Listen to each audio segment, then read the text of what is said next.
FMCG గురించి మనం మాట్లాడటానికి కారణం ఏంటంటే, ఎక్స్‌పోర్ట్స్ అనేది పెద్దగా అవసరం లేని కంపెనీలు. ఇండియాలో కన్జంప్షన్‌కి తిరుగులేనటువంటి సెక్టరు. పైగా రైజింగ్ ఇన్‌కమ్ టాక్స్‌లో వచ్చిన కన్సెషన్ మూలంగా కొద్దో గొప్పో ఫుడ్ హ్యాబిట్స్, బెటర్ హ్యాబిట్స్‌కెళ్తారు కాబట్టి, ఆ ఇండస్ట్రీకి బావుంటుందని అనుకున్నాం తప్పితే, అంతకన్నా వేరేటువంటి అంచనాలేవీ లేవు. 27థ్ మార్చ్ నుంచి గనక చూస్తే నిఫ్టీ ఎంత పెరిగిందని చూస్తే, మీరు స్క్రీన్ మీద చూసినట్టుగా దాదాపుగా 2.79% పెరిగింది ఇవాల్టి వరకు. ఈ ఇండస్ట్రీలో ఒక్కొక్క కంపెనీ కాదు, అన్ని కంపెనీలు అంటే మీకు స్క్రీన్ మీద కనపడుతున్న దాదాపుగా 15 కంపెనీలు అన్నీ కలిపి 10,000 కోట్ల కన్నా మార్కెట్ క్యాప్ ఎక్కువున్న కంపెనీలే తీసుకోమని చెప్పాను. అలా తీసుకుంటే దాదాపుగా 15 కంపెనీలుంటే, అవన్నీ కలిపి కూడా యావరేజ్‌గా ఎంత పెరిగినాయా అని చూస్తే 9% పెరిగాయి.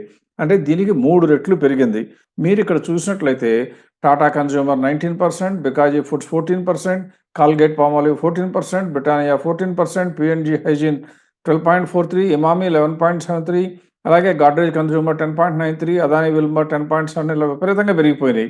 అంటే అర్థం ఏంటంటే, మార్కెట్‌లో వస్తున్న అవకాశాలు అందరూ ఒకే సమయంలో చూడరు. కొద్దిగా ముందు వెనకాల జరుగుతా ఉంటుంది. రెగ్యులర్‌గా గనక నంబర్స్ చూస్తూ ఫండమెంటల్స్ పైన ఆధారపడితే ఇటువంటి అవకాశాలు మనకు కూడా వచ్చే అవకాశం ఉంటుంది. అయితే మన ఇన్వెస్టర్‌లో ఎవరు కూడా సామాన్యంగా ట్రేడింగ్ వైపు మనసు పెట్టరు కాబట్టి, మార్కెట్ ఆ సమయంలో బాగా తగ్గి ఉంది కాబట్టి మనం చెప్పడం జరిగింది.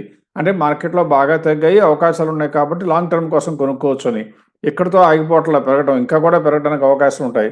నేను చెప్పదలుచుకుందల్లా మార్కెట్‌లో వచ్చేటువంటి చేంజెస్ మూలంగా, మేజర్ చేంజెస్ ఇలా ట్రంప్ గారు లాంటి చేయటం మూలంగా మేజర్ చేంజెస్ గనకొస్తే, అటువంటప్పుడు ఇండస్ట్రీ వైస్‌గా చూడటం కొద్దిగా మంచి పని.